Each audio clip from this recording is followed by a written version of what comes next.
Myth number 7. പപ്പായ ഇഷ്ടമാണോ നിങ്ങൾക്ക്? ഓമക്കായ, കറുവത്തുങ്ങ, അങ്ങനെ പല നാട്ടിലും പല പേരിൽ അറിയപ്പെടും. പക്ഷെ നിങ്ങൾക്ക് എത്ര തന്നെ ഇഷ്ടമാണെങ്കിലും പ്രഗ്നൻ്റ് ആയിരിക്കുമ്പോൾ ഇത് നമുക്ക് തരാറില്ല. കണ്ടിട്ടുണ്ടോ പല നാട്ടിൽ? നമ്മുടെ മുതിർന്നവരെല്ലാം പറയും പ്രഗ്നൻ്റ് ആകുമ്പോൾ പപ്പായ കഴിക്കാൻ പാടില്ല, മിസ്കാരേജ് ഉണ്ടാവും, അല്ലെങ്കിൽ അലസിപ്പോവും എന്നൊക്കെ. ഇതിൽ എത്രത്തോളം സത്യമുണ്ട്? പാതി.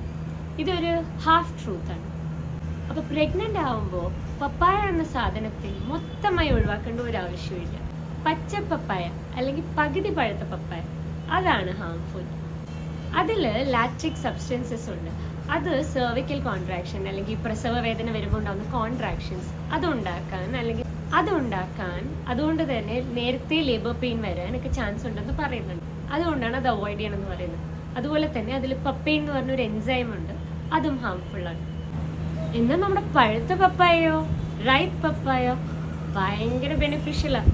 ഇൻഡൈജഷൻ, കോൺസ്റ്റിപ്പേഷൻ ഇതിനൊക്കെ ഭയങ്കര ഹെൽപ്ഫുള്ളാണ്. പഴുത്ത പപ്പായ പ്രഗ്നന്റ് ലേഡീസിനും വേണ്ടോളം കഴിക്കാം.